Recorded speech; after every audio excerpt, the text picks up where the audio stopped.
나 주님께 나아가네. 주님은 산 같아서 여전히 그 자리에 계셔. 눈을 들면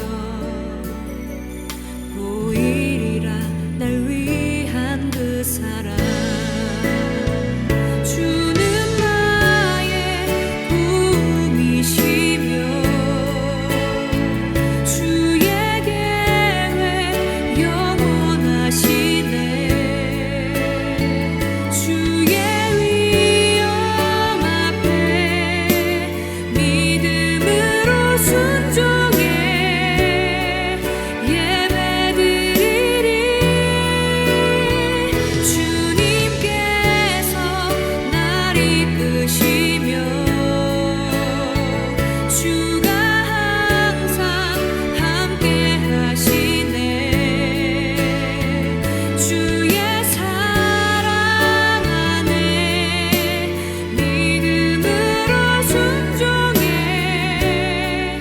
예배드리리 영원히.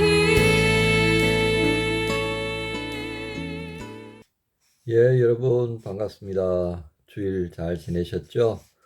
오늘 2024년 5월 27일 월요일 아침입니다. 오늘 히브리서 10장 26절부터 39절의 말씀으로 함께 은혜 나누기 원합니다. 26절부터 39절 가운데서요, 이 시간 함께 또 봉독할 말씀은 32절부터 39절까지만 우리 함께 봉독하십시다. 32절부터 39절까지입니다. 전날에 너희가 빛을 받은 후에 고난의 큰 싸움을 견디어낸 것을 생각하라. 혹은 비방과 환난으로서 사람에게 구경거리가 되고 혹은 이런 형편에 있는 자들과 사귀는 자가 되었으니 너희가 갇힌 자를 동정하고 너희 소유를 빼앗기는 것도 기쁘게 당한 것은 더 낫고 영구한 소유가 있는 줄 알미라. 그러므로 너희 담대함을 버리지 말라. 이것이 큰 상을 얻게 하느니라. 너희에게 인내가 필요함은 너희가 하나님의 뜻을 행한 후에 약속하신 것을 받기 위함이라. 잠시 잠깐 후면 오실 이가 오시리니 지체하지 아니하시리라. 나의 의인은 믿음으로 말미암아 살리라. 또한 뒤로 물러가면 내 마음이 그를 기뻐하지 아니하리라 하셨느니라. 우리는 뒤로 물러가 멸망할 자가 아니요 오직 영혼을 구원함에 이르는 믿음을 가진 자니라. 아멘. 오늘 말씀 제목은요, 인내를 위해 기도하세요. 인내를 위해 기도하세요. 이런 제목입니다. 중심구절 36절입니다.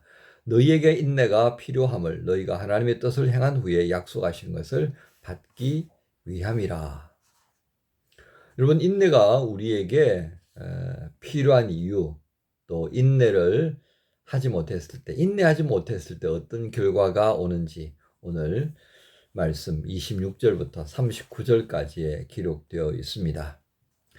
여러분, 인내한다는 게 도대체 어떤 것일까요? 인내한다는 것. 그것은 이렇게 비유할 수 있겠습니다. 내 안에 이 불덩이가 있어요. 불덩이가 어떤 기회를 틈타면 확 달아오릅니다. 그때 이 인내는 이 불덩이를 불덩어리를 이렇게 식히는 그런 역할을 한다, 이렇게 볼 수가 있겠습니다. 근데 이 불덩이는 어떻습니까? 바람이 불어오고요, 또 소식의 역할을 할 수 있는 그런 조건이 갖추어지면 뭐 아주 맹렬해집니다. 정말 나 자신이 감당 못할 정도로 막 벌어지는 거죠. 어렸을 때입니다. 어렸을 때. 아마도 한 2학년, 초등학교 2학년 남짓 되었을 것 같은데요. 그때 저희는 그 학교하고 집에가 이 거리가 굉장히 멀었었습니다. 아마 1시간 정도 걸렸던 것 같아요. 산 능선을 이렇게 돌아서 오는데요. 갑자기 이 어린 마음에 불장난이 하고 싶었던 거죠. 그래서 이제 어떤 친구가 이게 이제 성냥을 그은 겁니다.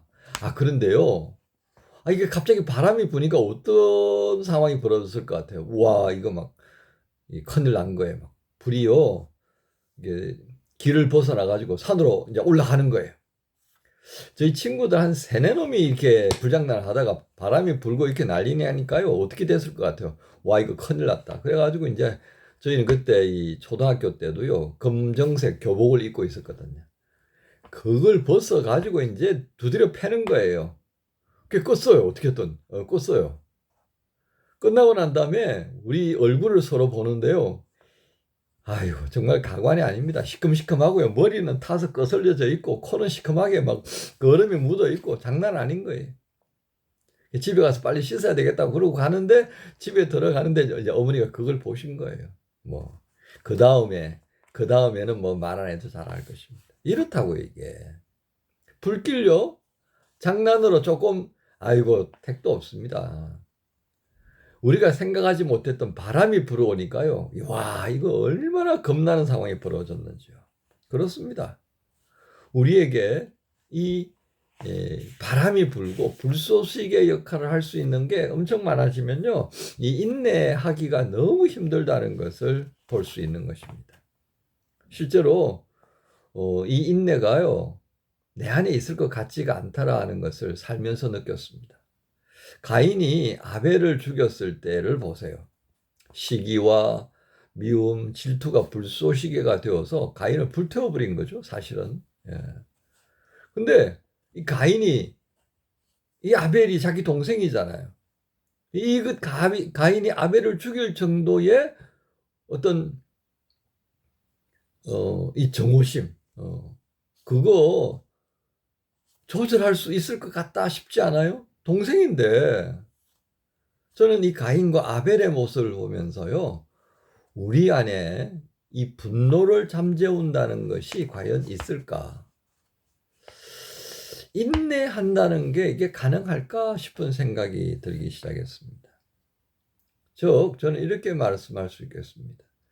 인내한다는 것, 우리 안에 없다 말이죠. 분노를 잠재울 수 있는 것, 우리 안에 없다 말이죠. 유일하게 그런 능력이 가능하다라고 하는 것은 우리가 소위 말하는 인내할 수 있고 우리가 분노를 좀 조절할 수 있는 그 이유는 성령께서 우리 안에 계시기 때문에 가능하다. 그래서 우리는 기도할 수밖에 없는 거죠. 인내를 키워주시기를, 어떤 순간에도 인내가 사라지지 않도록 붙들어 주시기를 그렇게 기도할 수밖에 없는 것입니다. 근데 여러분, 이렇게 성령님께 나의 인내를 위해서 기도할 수 있다는 게 이게 뭐겠습니까? 이게 믿음 아닐까요? 나의 약함을 알고 성령님께 의탁할 수 있는 것. 이게 믿음의 또한 구체적인 한 모습이다. 그렇게 볼 수 있겠습니다. 오늘 우리가 읽었던 말씀의 전체적인 내용을 보면요. 인내가 우리에게 없다면 어떤 일이 일어날까를 보여줍니다. 진리를 아는 지식을 가진 후에도 죄를 범하게 되고요. 하나님을 대적하는 것을 그냥 밥 먹듯이 하게 되고요. 그리스도 예수의 피를 부정하는 행위로까지 이어져가는, 그리고 그것으로 인해 비방과 환난을 받으면서 세상 사람들의 구경거리가 되는 거죠. 그런데 이 인내를 붙들고 성령님께 기도하면서 성령의 힘으로 이 인내하게 되었을 때 얻는 것은 어떻습니까? 우리가 어려움 당하는 그 모든 것들이 기쁘게 당할 수 있다. 기쁘게 당한다는 말이 참 엎여 있는 건데요. 그냥 그것을 그대로 받아들일 수 있다는 거예요. 어려운 부분, 어려운 상황, 어려운 일들을 겪으면 그냥 그대로 받아들일 수 있는 마음이 우리에게 자리 잡게 된다는 뜻입니다. 정말 쉽지 않죠, 그죠? 성령의 힘이 아니면 이거 가능하겠습니까? 담대함을 유지하게 되고요. 하나님의 뜻을 행하면서 약속하신 것에 마음을 둘 수 있게 되는 것이 바로 인내의 비결이다. 인내하게 되음을 통하여서 우리가 얻는 은혜다. 이렇게 정리할 수 있겠습니다. 그렇다면 오늘 우리가 살아가는 세상을 한번 볼까요? 세상이 힘들어진다는 것은 결국 어떤 모양으로 우리가 비유할 수 있겠습니까? 감정에 호소하는 사람들이 많아진다 할 수 있겠습니다. 물론 이것은 이제 관계성의 부분이다 하겠습니다. 사람과 관계를 맺는다는 게 왜 이렇게 힘들어?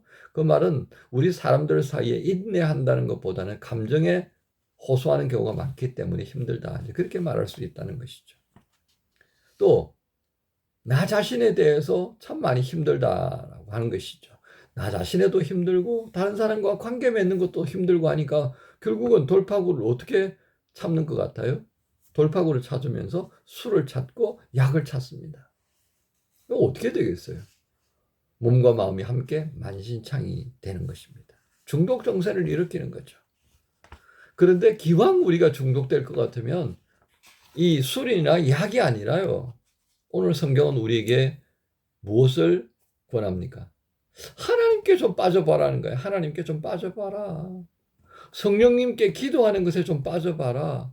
예수 그리스도께서 우리에게 주신 말씀에 좀 빠져봐라. 중독의 매개가 다르다라는 것을 우리가 보게 됩니다.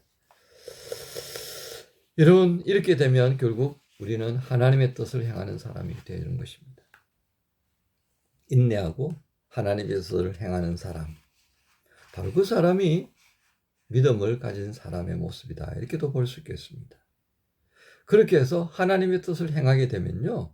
우리가 어떤 모습으로 산다라고 할 수 있겠습니까? 시간과 공간과 사람과의 모든 관계에 있어서 어떤 관점으로 본다고요? 그렇습니다. 하나님의 눈으로, 하나님의 관점으로 이 시간을 헤아려 보고 내 공간을 헤아려 보고 사람을 헤아려 보기 시작한다는 것이 되겠습니다. 여러분, 이처럼 하나님의 눈으로 볼 수 없다면 우리는 참 인내하기 어렵지 않겠나 싶습니다. 성령께 우리가 기도할 때 성령님 나의 감을 아시죠? 나로 하여금 인내할 수 있도록 은혜를 주십시오. 라고 하면 성령은 어떻게 우리에게 은혜를 주실 것 같습니까? 그것은 바로 하나님의 관점으로 모든 것을 볼 수 있게 만들어 간다라고 하겠습니다. 하나님의 눈으로 보니까 다 받아들일 수 있게 되는 것이죠. 그 틈새를 비집고 하나님의 뜻을 행할 수 있는 용기, 지혜를 주시는 까닭이기도 하겠습니다. 하나님의 시각으로 접근하지 못하면 우리는 결코 인내를 이룰 수가 없다라고 하겠습니다. 그래서 그 시각 안에서 하나님으로부터 배우는 이 인내가 있을 것입니다. 하나님으로부터 인내를 배우는 것, 어떤 의미겠습니까? 하나님께서 나를 참아주셨다는 것을 알게 되니까 말입니다. 그 하나님으로부터 내가 인내를 배우기 시작한다면 오늘 우리가 이 세상을 살아감에 있어서 조금 더 이 인내의 문제로부터 자유할 수 있지 않을까 싶습니다. 그래서 우리는 또 이 월요일부터 기도할 수밖에 없겠습니다. 하나님, 오늘 말씀을 의지하여 기도합니다. 나의 기도를 들으시고 영원한 중보자로 그 성소에 들어가신 대제사장이신 예수님, 나의 연약함을 아시니 나의 기도를 들어주셔서 나에게 인내할 수 있는 은혜를 주옵소서. 성령님, 나의 마음이 갈팡질팡하며 방향을 잃었을 때, 목적을 잃었을 때, 나의 시각이 왜곡되어져 갈 때 바로 잡아주셔서 하나님의 관점으로 시간과 공간과 사람과의 관계를 볼 수 있는 은혜를 주옵소서. 이렇게 기도하시면서 우리 월요일을 시작하십시다. 여러분 모두를 우리 주님 예수님 이름으로 축복합니다. 주님 감사합니다. 인내할 수 있도록 기도하도록 우리를 인도하시는 성령님 감사합니다. 내 안에 인내할 수 있는 것이 참으로 부족한 것을 아는 까닭에 인내할 수 있도록 도와주시는 성령님께 의탁하며 성령님 우리의 모든 사물을 헤아리고 관계를 헤아리고 시간과 공간을 헤아리는 우리의 관점이 하나님의 관점으로 바뀌어질 수 있도록 도와주셔서 참으로 하나님의 인내를 배우고 행할 수 있게 하여 주옵소서. 감사합니다. 예수님의 이름으로 기도합니다.